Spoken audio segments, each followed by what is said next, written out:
What's going on, everybody? Josh Engleman for Awesemo.com, and I am back with my NBA DFS contenders on DraftKings for Monday, April 18th. Got it. I already said it once in a video. I said it twice in a video already, and I already forgot. Be sure to hit that like button, subscribe to the channel, and hit the notification bell so you know when everything goes live. Follow me on Twitter at Josh Engleman. Let me know in the comment section who your favorite plays are, and then go sign up at No House Advantage using the promo code Awesemo. Get yourself $25 on your first deposit. Now we're rounding out the bottom of my top 10. Nikola Jokic, Reggie Bullock, Will Barton, Chris Boucher, and Dorian Finney-Smith on the outside looking in. Who will be my favorites? My top 5 plays for today? Time to find out. First up at number 5, we've got Jalen Brunson, point guard, shooting guard, eligible, 7,200, projected for 43.5. The goal's 45.5, and he's in the optimal lineup 32% of the time. If Dallas has any shot, Brunson and Dinwiddie are playing big minutes here. 38 minutes in for Brunson, 1.14 fantasy points per minute. He's a completely different player when Luka Doncic isn't on the floor, and as of right now, Luka is doubtful for this one.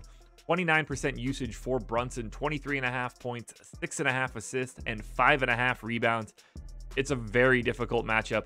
Going up against Rudy Gobert, getting to the rim is incredibly difficult, but we also have Jalen Brunson priced in a way that probably doesn't really show that Luka Doncic isn't here. He would be, and likely will be, more expensive in the future if Luka remains out. So take advantage of the value right now. It's still only a 5-point game. Dallas is more than live in this one. And if they're going to get there, Brunson's a part of it. At number 4, we go to Philly for James Harden, point guard, shooting guard, eligible, 9,300, projected for 52. The goal is 57.5, and he is in the optimal lineup 32% of the time. Harden played 40 minutes in the first one. I think he does it again, 1.3 fantasy points per minute. Toronto is going to be without Gary Trent and Scotty Barnes, so things should be even easier for Harden. 26% usage, 22.5 points, 9.5 assists, 9 rebounds, 2 stocks. What's not to like here for Harden? I mean, you would not even expect him to have a $9,300 price tag. We would have just immediately jammed him in for basically the past 5 years, maybe even 10 years of James Harden's career.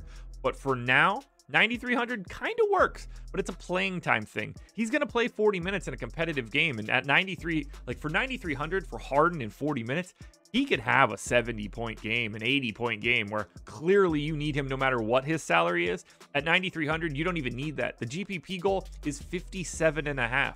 Would you be surprised at all if James Harden scored 60 fantasy points in 40 minutes today? You shouldn't be surprised. Very likely.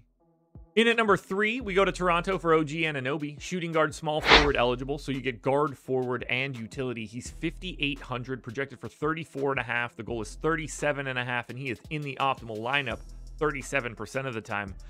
I gave him 36 minutes, but he might have to play more with potentially no Trent and no Scotty Barnes, both guys doubtful for right now. 0.95 fantasy points for Anunoby. Per minute, that is. He's got 23% usage when those guys are off the floor. 18 points, 6 boards, 2.5 assists, and 2 stocks in this game. Toronto's fighting for the playoff lives. They do not want to drop both games to Philly, so I think they're going to go for it. I think 36 minutes is a minimum for Anunoby. I would not be surprised if that number got to 40.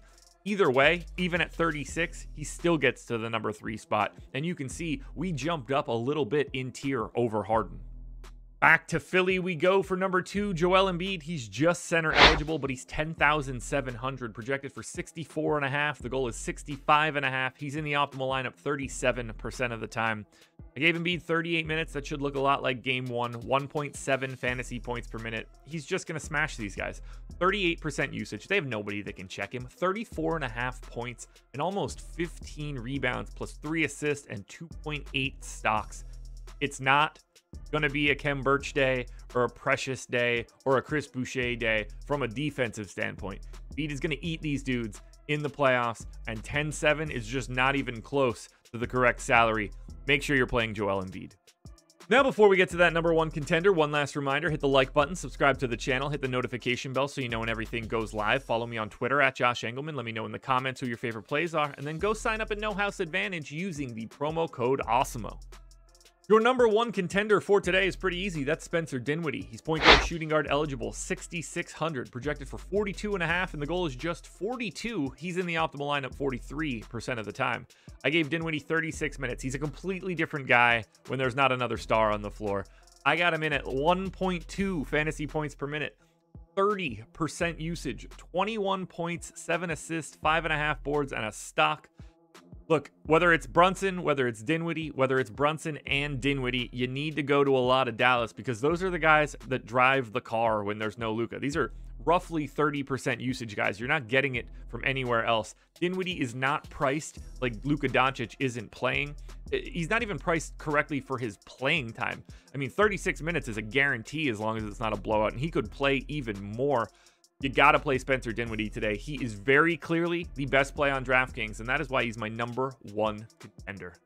Alrighty, folks, that will do it. Those are my NBA DFS contenders on DraftKings for Monday, April 18th. FanDuel version of this video is around here somewhere, so check it out. Good luck tonight, everybody. Win some money. We are back again tomorrow morning for another edition of the Contenders.